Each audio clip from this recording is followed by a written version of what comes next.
tí kò bá nídìí obìnrin kì í jẹ́ kúmólú. èyí ni àṣírí tó wà nídìí bí gómìnà ìpínlẹ̀ Ọ̀ṣun Adémọ́lá Adélékè bó ṣe ju ẹgbẹ́ òṣèlú PDP sílẹ̀ bí ọ̀sán múkù lẹ́yìn wákàtí díẹ̀ kí ètò ìdìbò abẹ́lé ẹgbẹ́ ọ̀hún kó wáyé, tó sì jẹ́ pé lọ́wọ́lọ́wọ́ báyìí wọ́n ti ń ṣe ètò ìdìbò abẹ́lé ẹgbẹ́ òṣèlú PDP nílùú Òṣogbo. ó kù wákàtí mẹ́rìndínlógún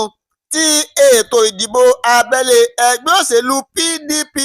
People Democratic Party ẹgbẹ́ ọlọ́rùbùrọ̀ láfẹ̀rẹ̀gẹ̀dẹ̀ nípínlẹ̀ Ọ̀ṣun ó kù díẹ̀ kí ìdìbò abẹ́lé wọn kó wáyé. òun náà ni gómìnà ìpínlẹ̀ Ọ̀ṣun Adémọ́lá Adélékè ló ṣe bẹ́ẹ̀ tó kọ ìwé fipò sílẹ̀ o kúrò nínú ẹgbẹ́ ọ̀hún. tẹ́ ò bá gbàgbé lọ́jọ́ ajé Monday ọ̀sẹ̀ tá a wà yìí òun ni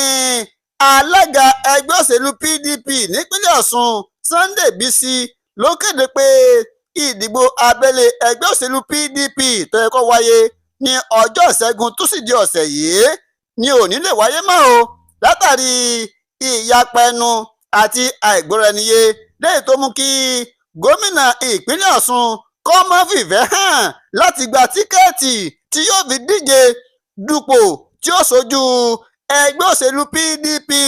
níbi ètò ìdìbò gómìnà tó ń bọ̀ lọ́dún 2026 yìí. nínú ìwé kan nínú ìwé ọ̀hún tí gómìnà ìpínlẹ̀ Ọ̀ṣun Adémọ́lá Adélékè tó kọ sí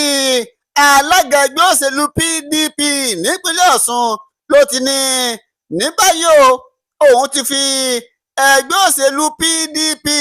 òun ti jùlẹ̀ gẹ́gẹ́ bí ọ̀sán àmúkù tóun sì dúpẹ́ lọ́wọ́ ẹgbẹ́ òṣèlú PDP fún oore ọ̀fẹ́ àti àǹfààní tí wọ́n fún un láti rí i pé ó díje dupò ó ṣe sẹ́nítọ̀ nínú ẹgbẹ́ òṣèlú PDP tó sì tún di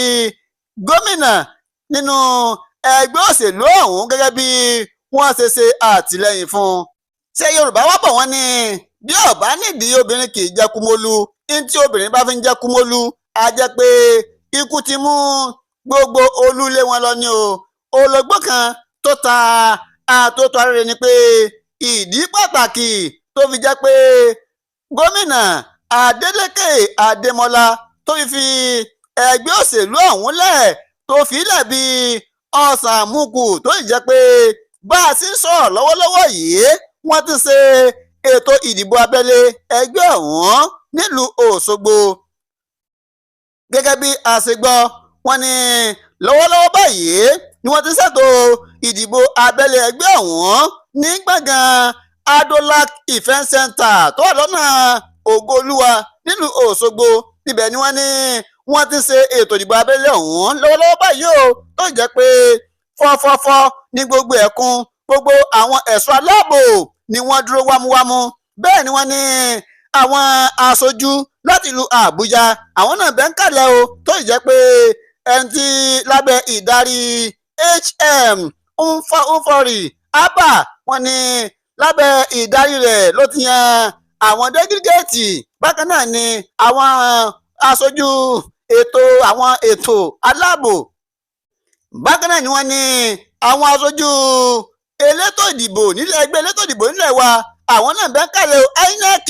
àwọn náà bẹ́ẹ̀ ń kàlẹ̀ o níbi tí ètò ìdìbò abẹ́lé ọ̀hún tó ti ń lọ lọ́wọ́. ṣùgbọ́n ṣá o wọ́n ní ohun tó ṣokùnfà bí Adélékè bó ṣe gbìyù ẹgbẹ́ òṣèlú PDP lẹ̀ ni pé látàrí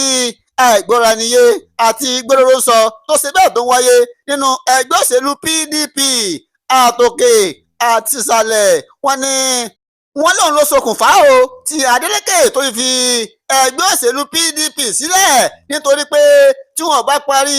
gbólóró sọ àwọn gbóngbòngbòn àti onírúurú ìjà tó ń wáyé nínú ẹgbẹ́ òṣèlú PDP tí wọ́n bá parí rẹ̀ títí di ọdún 2026 tí wọ́n ṣe ètò ìdìbò ìpínlẹ̀ Ọ̀ṣun tá a mọ̀ sí ipò gómìnà tí wọ́n bá parí ẹ̀ ó ṣeéṣe kí àjọ elétò ìdìbò nílẹ̀ wa INEC kí wọ́n sọ pé ẹgbẹ́ òṣèlú PDP wọn ò ní olùdíje kankan nítorí pé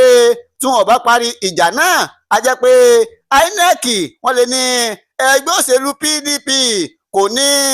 olùdíje kankan tó wá jẹ́ pé ẹgbẹ́ òṣèlú yòókù APC àti ADC àwọn ẹgbẹ́ tó kù nìkan wọ́n láǹfààní àti díje kódà bí wọ́n bá díje tí wọ́n bá du ipò tí ẹgbẹ́ òṣèlú PDP bá wọlé INEC wọ́n lè ṣe bẹ́ẹ̀ kí wọ́n yọ kúrò nípò torí pé ẹgbẹ́ ọ̀hún wọn ò sarajọ wọn à ń ṣe kínni wọn ò gbọ́ ara wọn yé léyìí tí ó sì rà jẹ́ bónọ́ọ̀sì fún àwọn ẹgbẹ́ tó kù báyìí ni Adeleke Ademola ló ṣe ronú kíákíá o tó sì rí i pé òun ju ẹgbẹ́ òṣèlú PDP sílẹ̀ kó má bàa ṣe àkóbá fún un lórí ipò tó ń wá.